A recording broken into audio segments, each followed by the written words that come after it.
episode of In the Sheds. I'm here with my boy Ron.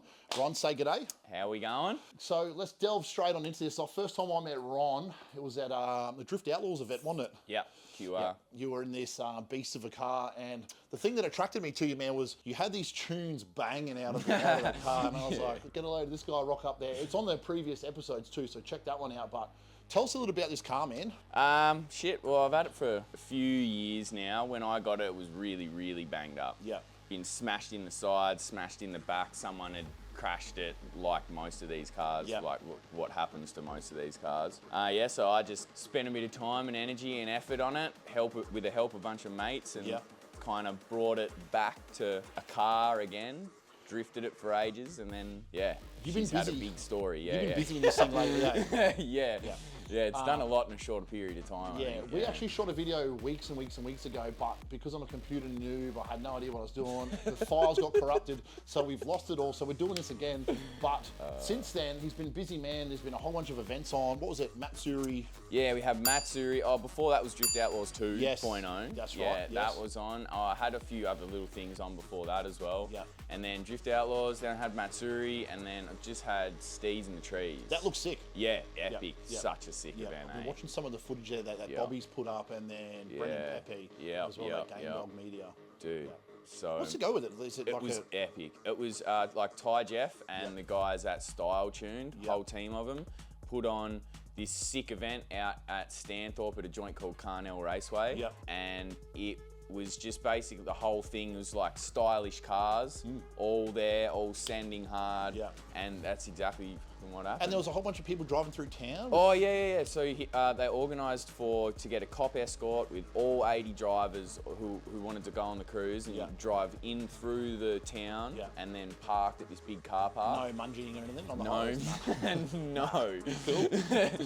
Did anyone want to? Yeah.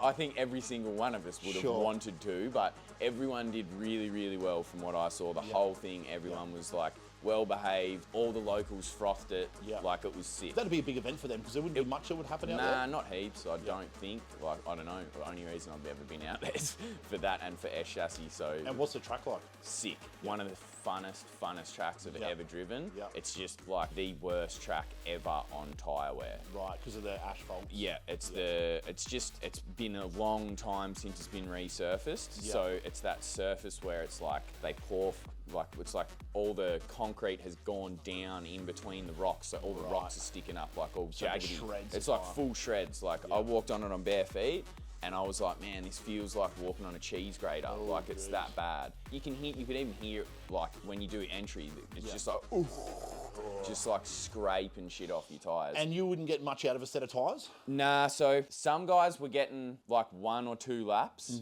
just because of their setups and whatever. Yeah. Like I went through a pair of steer tyres. Wow. So my first 8 laps, Yeah. I just went out there and sent it and was just throwing these huge entries, not knowing, just figuring the corner out. Yeah. And just ended up doing these huge big backies for ages and only pulled like 1 of them off and didn't even really feel good. But completely fucked my steer tyres, ripped all the tread off them. That's like, one thing I've liked about you since I've met you out at those Drift Outlaws, man. You don't go like partial send, it's fucking top and then just hold on.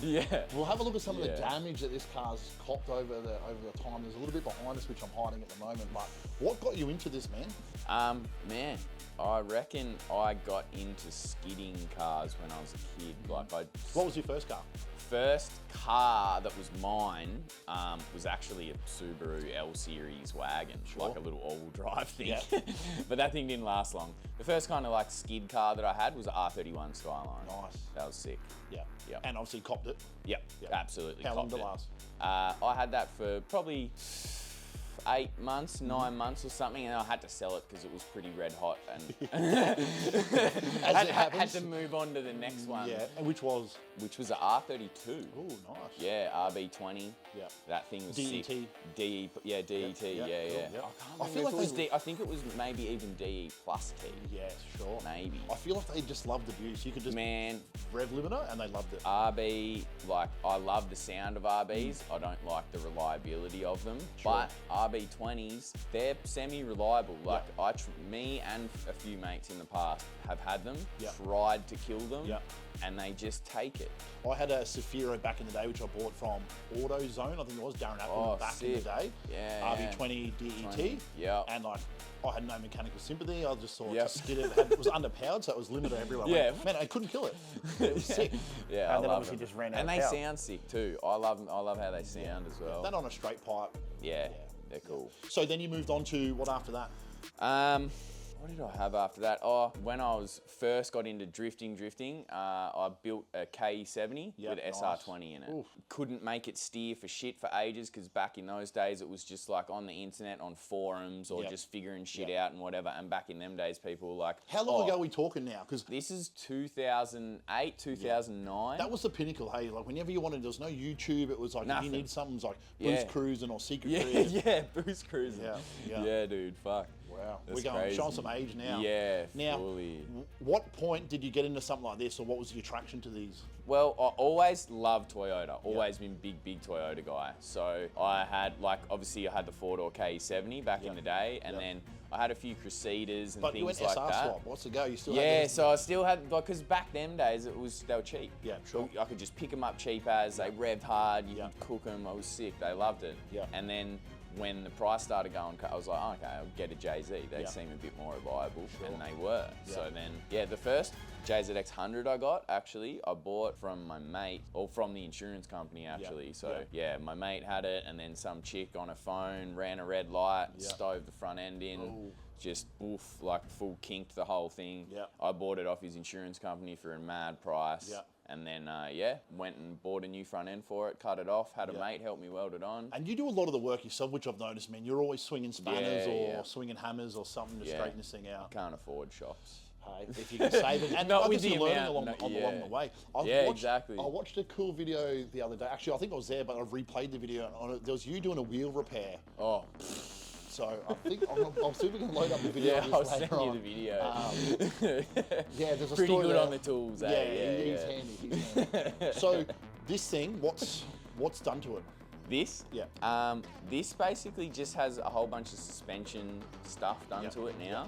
Suspension work, it's got all the bushes and all that type of stuff done. It's got cut and shut arms and that in the front. Which make it turn and feel like more stable. Gives it more lock and whatever. Have a pair of Black Arts factory knuckles, which are like the best thing for these. They just make them steer by themselves so much lock. You can set them up how you want. Like, and you just do toe in, toe out. All that type of stuff. So I've got adjustable arms in there for toe and that as well. So then I just have my preferred setup in there. I have it obviously very low at the moment.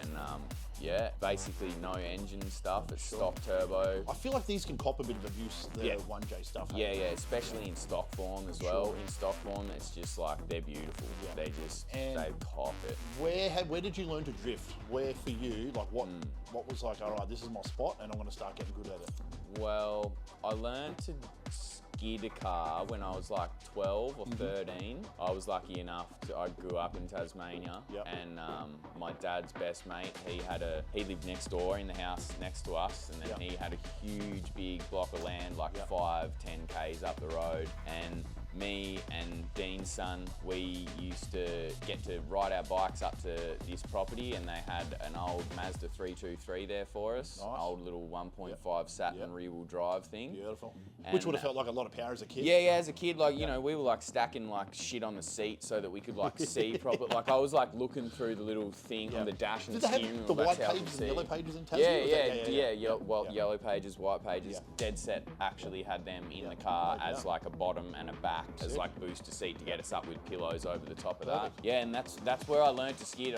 My dad taught me how to do like some donuts and stuff like that. And then the next time he came up and saw us, I was like mangying up this gravel road and like doing fun shit. And since then I was hooked. Like, I didn't know that I was hooked. It wasn't until like I could get my license that I actually was like, okay, I want to drift now. So then what happened after that? You got the license and then?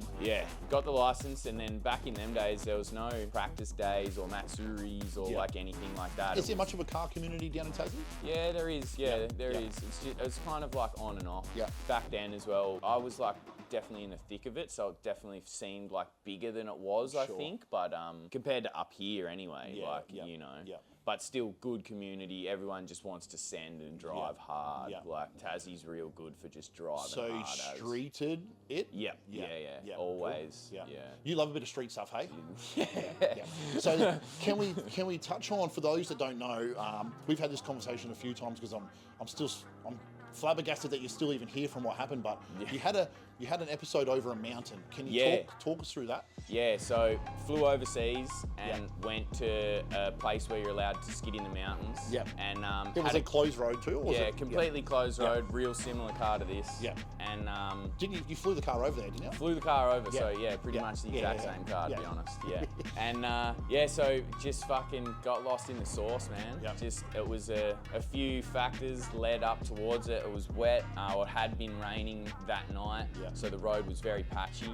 I feel like that's the worst too, because you can't get a consistent level. Yeah, proper. But at the same time, we were just like, we'll just drive through it. You know, you drive to the conditions. Yeah. But it was first lap out. I got a little bit lap happy. I was chasing a mate who's very good, and he was very fast, and I wanted to try and keep up. And so I threw a line that, like, this isn't a place that I'm just going to first time driving or anything like that as well. It's like a place that we've been to a fair amount of times and feel really comfortable there. And so I've thrown a line thinking, I'll run this line, and it was just a little bit too wet and slippery. Too much sauce? Yeah, that 1 meter up, and the car just lost all grip, bang, just exit stage left, man. There was like nothing I could do, just... So we might put up some of those photos of that. I'll so send you some of them. We'll chuck some of them in here of the scenario and everything that happened around it. But talk me through the moment, man. Like, you've come in, you're way too hot, you've gone, oh fuck, this is the moment, it's potentially, I'm going over. What was going through your head? Well, to be honest, it all happened. Well, I imagine you've probably been in some scenarios like shit like that before. Like, everything slows down. Yeah. Like, isn't it weird? Yeah. Everything's so quick, but then you feel like in your brain. Yeah, when you think back on it, you're like, man, I can remember every single little part of it, whatever. But not really. The only thing that went through my brain was, because I had a bro in the car with me. So the first thing that when I lost all traction, I just went, fuck, and then when I knew we were going, all I was doing was thinking about him, because I knew what we were going into. I knew what we were about to roll through, and there's a lot of shit just sticking up everywhere and that, so I was just like yelling at him to like cover up. I can't even remember what I was yelling, but I was just like, cover up or something. And that was it, dude. That was all that went through my brain. The car rolled 1, 2 times? One and almost, so 1 3/4, I guess you'd say, ended up lying on this side of the, like, upways, like that. But the car, surprisingly, as crazy as it sounds, the car came out of it not too bad, considering. Honestly, like, when I got the car, there was parts on it that were worse than what it ended up after that. Obviously, it was well more fucked after this one, but there were some parts that were like worse when I got the car. And I saw it was what I thought was the next day, but it might have been days later. You drove the thing home. Yeah. That's gangster. That's gangster. The car's just rolled over, and then you're driving it down the highway. Yeah. 3 days later, so that was all. Yeah, long story short, just ended up fucking sorting my shit out. Mate, a whole bunch of mates helped out. That was the biggest thing. Couldn't have done it without any of them. And then we got the thing out of where it was, and then got it back to a friend's yard. I got to use all their gear, forklifts, all that, and we pulled it each which way and made it somewhat straight, made it somewhat drivable, and then I drove it from the short distance from where it was back to... Was it Mexico or Mexico. Guam. Kuwait, who knows? Afghanistan. Standard passport. So you got the car back home, and then what happened after that? Got it back, and then that was just, I was like a crazy person because I've had nothing else to drive, and I really want to drive. And you love the street stuff? Yeah, love the street stuff. What's the appeal? For those that haven't done it before? Yeah, Japan. Like, that's the original appeal for me. Like, the coolest videos and shit that I've ever seen is like stuff from there. And then that's what I suppose, wanted to imitate or just like do and experience. I was just saying it off camera before when I got to go over there. The level of skill that these kids have, I got to stand, I got fortunate enough to see some of the wildest driving, but standing on a gutter, I didn't even know these people and they're kids, and like there's people on the gutter like with their phones, and these guys are trying to get as close to them as they can. It's the fucking most wild experience. Like off camber gutters with bollards in the middle of the road, and they're like using this clipping points is fucking insane. And that's obviously something you want to try and emulate. Yeah, 100%. Yeah. Now, there's a few more cars off camera here which we want to have a look at the moment. What started the thing for you, man? Like, what made you want to get into cars? I don't know, I've just been, ever since I got my license, or before I had my license, like when I was a kid in Tassie, they have a thing called 𝗛𝗴𝘁. Yep. So all these cars would like rip past on the street, and that was the excitement for me, I think. So not to do the rally though, you wanted to do the more skid side? Yeah, I think that was it. I remember there was a HQ, I think it was a HQ, 4-door HQ GDS. Yeah. And it was, I can't remember the colour, it was a very bright colour. I think it might have been orange. But he used to drift. Sick. He used to just, this crazy loud V8 thing, slammed low to the ground, big wide wheels, and he would just come, whenever I was, whatever corner we were watching on, whenever that dude come through, he was, and I was just like, that's probably how I had to drive it. Yeah, like as a kid I saw that, and then I was like, wow, that's like the coolest thing I've ever seen. Yeah. And that shit sticks with you too, hey? Yeah, I remember it. Yeah. I remember it, especially this one corner right near Longley Tavern, and you just full come in because it's downhill, and then there's an island in the middle of the road, and then it goes downhill again. It's like a T intersection, and he came down the hill, and it was like a little bit of a scando flick in a big ass like that'd be two Kingswood, things, Kingswood. And I think I don't know what motor it was, but big V8, and just full. Drifted the whole thing. Finger out or nah, he was definitely concentrating. Sure. But you were probably sitting there doing that. Yeah, as a kid, I was there just like wide-eyed like that. Yeah, man. Have you ever driven those roads? Yeah, all of them. Yes. Yeah. I used to, that one road I was just talking about, I used to live with a friend at the very top of that hill. So my drift car, every now and then I'd just be like, all right, go hit the run. Yeah, practice. Top to bottom, bro. Sure. All right, so let's step away from the cars for a little bit. Tell us a little bit about what you do or what have you done growing up job-wise, man? Job-wise, I've done a heap of different stuff. When I was young, I did all the different type of trades, concreting and builder's labourer and all that type of stuff. I worked in service stations, actually. They were my first jobs. I was like a counter guy at the servos. Did you meet some creatures doing that? Oh yeah, so many. And this is in Tassie, in like bumfuck towns, you know. Scars on their necks and stuff. Sorry to all the Tasmanian people, if there's anyone that's watching this, he's inbred. So you did that? I did that, and I was like a landscaper for a long period as well. And then I was in Defence Forces in the Army for 4 years. I was Armoured Corps, so worked with like armoured fighting vehicles. Yeah, sick. Yeah, so you got to shoot some cool shit? Definitely got to shoot some cool shit. Yeah, some really cool shit. Yeah. Not at people or? Not at people, no. Sure. Was there anyone on the list that you? Yeah. Sure. How long did you do that for? 4 years? 4 years, yeah. Cool. And then, once I got out, then I lived overseas, went to Canada for a couple years. Yeah, nice. Whereabouts? East Van. Okay. Lived in East Van for the whole time, and then travelled a whole bunch of different places while I was like what's there to do there? As well. What's the attraction? So much. I was snowboarding in the winter. In the summer, I worked for a bike shop, so we hired like motorcycles, scooters, and bicycles. And people just hammer the trails. Yeah. People just and then just everything around around Vancouver. Like, there's so much epic stuff there. You're surrounded by mountains, and then just like. And some of the best snow in the world. Some of the best snow in the world. Yeah. And it's all so close. Sure. Like it's all like. Heaps of Aussies. Heaps of Aussies. It's almost like being in Australia, to be honest.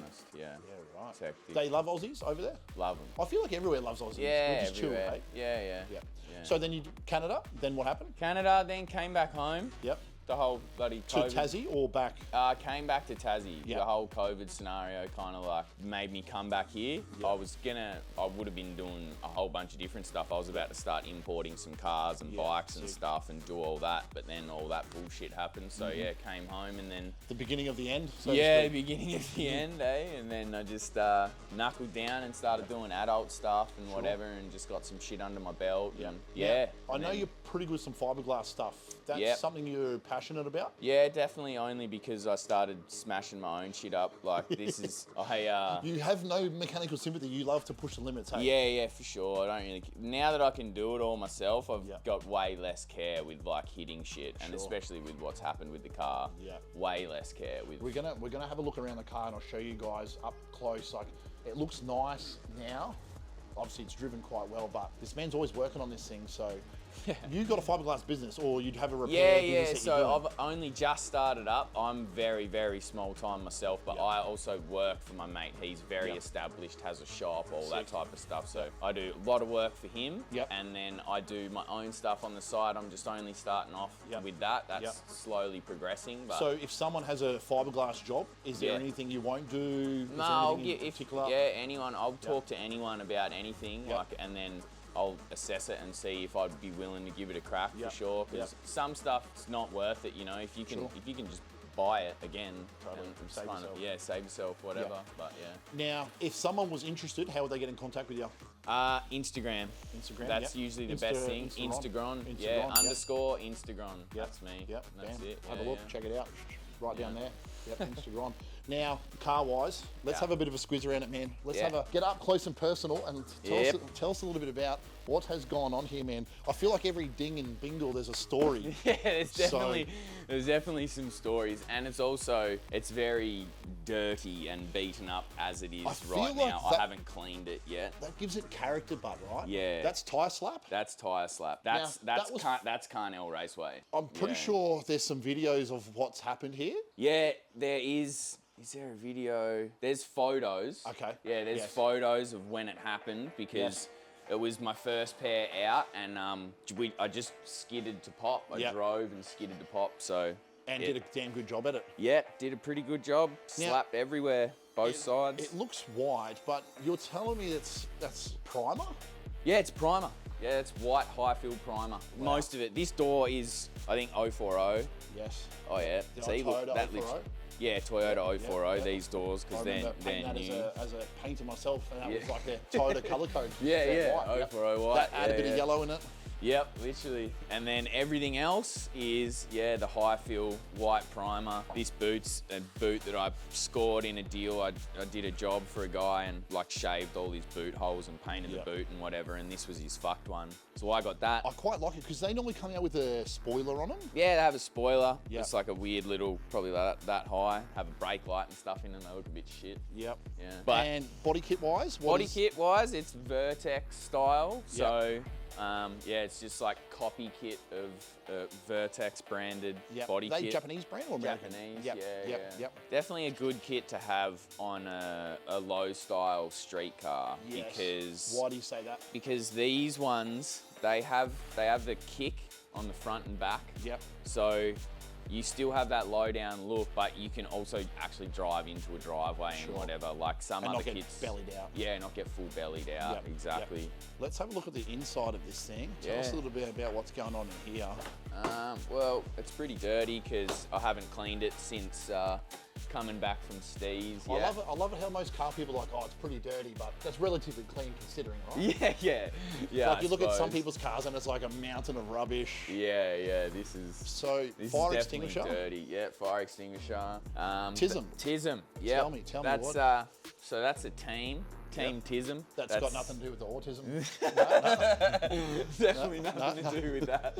But my mate, he runs it. He's head tism. That's his car right there, actually. Yep. Yeah, and so we just all drive together when we can and have fun. Is it a bit like a bit of a family or a brotherhood of people that go out and start racing these things? Yeah, for sure. Yep. We all enjoy the same shit, so we're out there doing it together. Sure. Heaps of stickers over there, man. What's the appeal with the drift cars and the stickers? It's just like most of them, they're either stickers of people that and things that I like, or they're ones of friends that have been given to me and stuff like that. And so it's just like memories and stuff. Like this seat, for instance. This seat's been in every single drift car I've ever had since 2008, and it's covered in stickers from then until now. And it tells a story. And it all just cool. It tells stories. And the wheels on the front, man, what are they? They are SSR Minervas. Yes, nice. Yeah, so I've actually got 6 of them. They aren't in the best specs right now, at least the front ones aren't. But at one of the Drift Outlaws comps, the last one actually, I won a prize for having for having the worst 3-piece wheels. But that was from the accident you were talking about, we spoke about before, with you hammering the wheel out? Yes. This is from that. Well, this side got fixed professionally by my mate Sack at After Hours Wheelworks. Yeah. But you actually did a pretty good job there, This one I did with an oxy torch, a chisel and a hammer in some gravel. So it turned out pretty good. I'm happy. Like the tyre beads. Yes, perfect. And I've been driving on it for 6 months. And not just putting around, like driving. Yeah. And headlights all factory or? Yeah, they are actually They've OEM. Got some sick glitter and stuff in there. Yeah, I painted that. They're very dusty and shit, so you can't really see it properly. You don't wash the car before the shoot? That's sick. I love the stance of these things, man. They just look. Yeah. They just look so aggressive. I know. In Japan, they're everywhere. They are everywhere. They're sick. I love them. They're just a big ass sedan. Yeah. And obviously the long wheelbase, they handle pretty well. Yeah, they handle real good. Yeah. I'll open the hood for you if you want. It's my little trick. Oh, yep. Yeah. Is that aftermarket, that bonnet pop, or? Yeah, it is. It's a Trojan aftermarket chisel pop. Cheaper one than Snap-on though, right? Yeah, he's cheap. There we go. Oh, that's where the money is. Have a look. Yeah. Oh. Yeah. Is that self-portrait or what is that? Self-portrait, yep, that's me. That's how many drinks deep does it take? No drinks or? Nah, yeah, a That's few a pretty drinks. good job. Yeah, a few drinks. That's cool. Yeah, a few hotties and why not? got it done. Yeah. So 1JZ. 1JZ, yep. Stock turbo. Stock turbo, stock everything. Yep. It's got an eBay radiator. Yep. It's got a strut brace. Yep. That's been bananaed. Yep. Put it in the vise and straightened it back out again. You can see some of the. Yeah, you can see a bit of the damage up there on some. But the car you're saying still drives quite nice. Still drives pretty good. I'm happy with it. Yeah. I'm happy. And I recently had, I've had a few friends drive it in the last 6 months, like drive it. And they were just like, what the fuck? Like, you can't tell this car's been rolled. It steers great. Like, they're happy. It blows my brain, man, to see what was the car to how you drive it and how well it does, man. Like, against cars with so much horsepower or big dollar budgets, and you're like right there on their doors. Oh, sometimes. A lot of the time. The only time I'm not there is because of driver failure. Sure. I get a bit flustered, but like with the comp stuff and whatever, I definitely get a bit, But like when I'm just out there having fun, I definitely seem to drive heaps better, No pressure. Yeah, no pressure. I can just send and have fun. What do you prefer, the comps or the street or just track? Definitely street. Yeah. That's the OG. 100%. So what's next with the car, man? Well, I've actually just got another shell sorted. So this shell is gonna get fully caged. And once I have everything out of it, we'll put it on I'll send it to a mate and he'll put it on his jig and pull it all out so it's like straight, and then strengthen it up. And then I'll put a pretty powerful setup in it. What are you thinking? 1J, but I'll just get something that's like a 600 horsepower setup or something just to start with. I feel like that's plenty to drift on. Heaps. And for the stuff I want to do, like I want to do more comp stuff in that car. I feel like if I have a car that's a bit more set up for it, I'll drive a lot better, because it's like you can definitely push it, but like to try and do comp stuff and really get on guys, it's like you need the setup for it. Like guys, and obviously they've got the big far setup. ahead. Yeah, exactly. They all have them. So it's like if you want to party with them, you need a car to party with them. So that's what this is going to turn into. And then a bit of a party bus. Yeah, full blown party bus. It's going to be sick. Now let's have a look at this donkey we've got outside. Yeah. This here, Torana.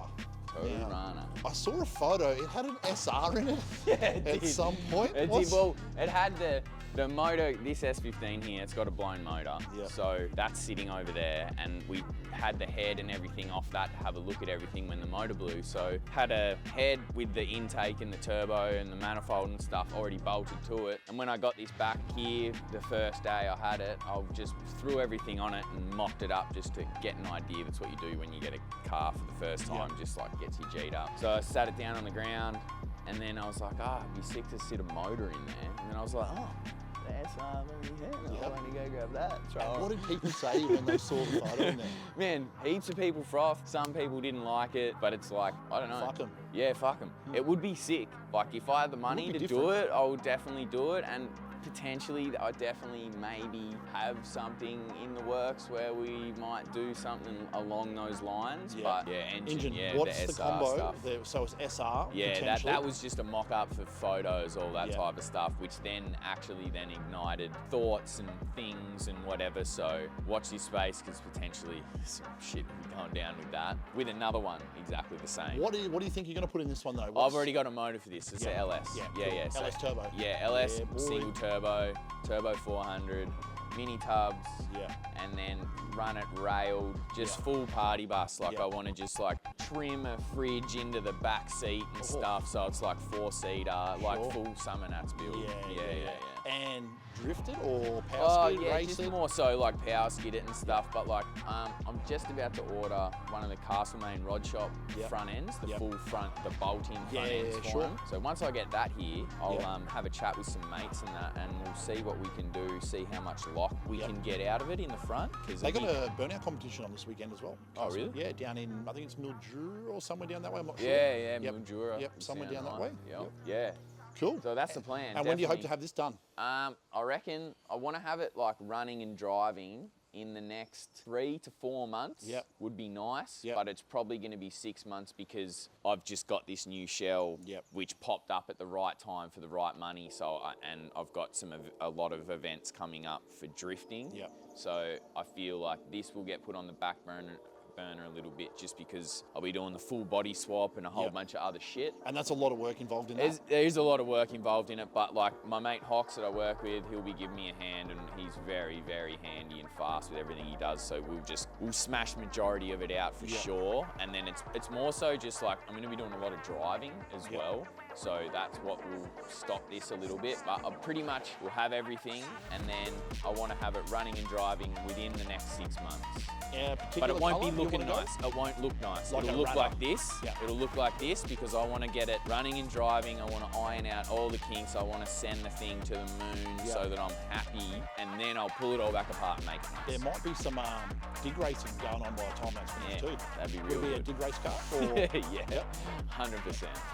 Yeah, definitely. I'm gonna build this thing so that it has the setup to be able to change wheels and suspension setup and that type of thing, and come and party with you guys, come and party with other guys, do different types of stuff in it. But also street car. Of course, has to be street car. And if it's got an Esky in it, it's a street car. It's got an Esky. It's got 100%. So, brother, you just showed me all the rockets. What is a piece of advice you could give yourself 5 years ago today? Don't think, just do. I like that. That's simple. What do you mean by that? I'm a big overthinker. Sure. I tend to get lost in the brain with thoughts and this scenario, that scenario, whatever. It's like, shit doesn't matter. Okay. To give someone some advice that might be watching this, that's a young kid coming up, what would be, if they want to get into drifting, what would you recommend for them? Get something cheap and just get as much seat time as you can. Doesn't matter what it looks like or anything. It's just all about how it drives. And then once you're happy... And how you drive it. And how you drive it. And then once you're happy with that, then think about progressing on something that looks cool or whatever. Top 3 cars, man. If you were to have a list of what you'd want to buy or own... Actually, let me rephrase that, because I've done this with everyone else. I'll keep it the same. 1 street car, or a daily, a race car, a drift car, and then 1 fuck you car. Oh, daily. Daily would probably be one of those @𝗏𝗏𝘁. Do you know them? No. They're like I don't even know if they're a Lexus or a Toyota or whatever, but it's like they're like a top-end spec VIP van. Okay. Yeah. So an 𝗏𝗏𝘁? 𝗏𝗏𝘁 would be the daily. Yep. Race car would have to be a full Pro Street HK GDS Monaro. Just like proper. That's double bead lock. Turbo like, or blown? Turbo. Turbo. And like big single, like no double, just like big single, shit out the bonnet, out the side and out the front wheel. Side pipes, the whole lot. All that shit. That'd be the race car choice. And then the sort of fuck you car, as we call it. Ooh, the fuck you car. Would love to have, I think is it the Tesla Model S? the big ass, you know. Cut the wait, video. wait. Wait. Hear me out. This is the fuck you car. Okay. The Tesla Model S sedan. I think it's the Model S. They're the big ass saloon sedan, kind of like this style vibe. With like 1,000 horsepower JZ. Oh, we're talking. Yeah. 1,000 horsepower JZ with all the flames and all the cool shit and slam What would and the big wheels. number plate be? Maybe just fucking. That'll do. I don't know, like green or something. Sure. It's different. Yeah. Okay. 1,000 horsepower JZ. I feel like would be pretty achievable. Oh yeah, for sure. Then, I think it's definitely been done before, but like just having that in this day and age, driving around here on, you know, with seeing the amount of fucktards driving around in them things, and then having that. Well, you're contributing to saving the planet by buying a Tesla. It's on the 85 or methanol. So exactly. Corn juice. Let's go. All right, so Tesla. Okay, that's cool. Yeah, that when fuck you car, like that's what comes to mind for sure. Some goals, man. What's for 2025? Obviously, it's coming to the end of 2024. What do you set for yourself, man? What's on the agenda? 2025 for me, I just want to do a lot more driving. Yeah. So that's what the whole build, like with this other shell and everything, is this then becomes a car that I'm going to be taking to more comp style events and stuff that I can push myself as a driver doing, because that's what I want to do. I want to get better. Speaking of events, what have you got coming up? The next event I have coming up is Oath Day with Cats and Shirts Tucked In and those guys down at Rayleigh. So there's a whole bunch of sick drivers coming for that. That's down 𝗏𝗃 way. Yeah, just like 10, 15 minutes. I always hear about it. I've never been there, but yeah, it's just like a little. Used to be a go-kart track. Sure. And now it's just everyone drifts there. Yeah, everyone drifts there. The December Matsuri in Sydney, is that something? Is that in December? Yeah. Shit, I'm going to that. 27. Yeah. Or somewhere thereabouts. Yeah, I saw a thing about that today. I was texting my mate about it, and he said that they were drawing up the entry forms or whatever at the moment. So that'd be cool. As soon as fast track. As soon as that's on, I'm got a ticket for that for sure. Yeah. I'm definitely going to go down to that. Yeah. That will be a cool event to be part of. Do some runs. Jump in. Go as fast as we can. Well, man, I've seen you drive, bro. I wouldn't even be scared. But it's more just me as a passenger. I do the emergency brakes brake everywhere. I got no bloody Jesus handles in there anymore. There was a funny moment in Gia in the SRS boys car jumping. Oh, that thing's time. tough as. So tough. I'll just tell you the story quickly. And first time I got in it, I've got the phone, I've got the camera out, I'm doing my bizzo, and I could have sworn I was either doing the Jackie Chan or I was bracing, bro. We had some mile an hour going sideways. I didn't know what to that thing's expect. fucking off its head, dude. Sick as. Credit to all the boys up there on the hill, but man, it's been a pleasure to have you on today. Thanks for coming, man. Instagram, hit him up, all the fiberglass needs, and get on his Instagram, slide into the DMs, hit him up, good bloke. Cool. Thanks, fella.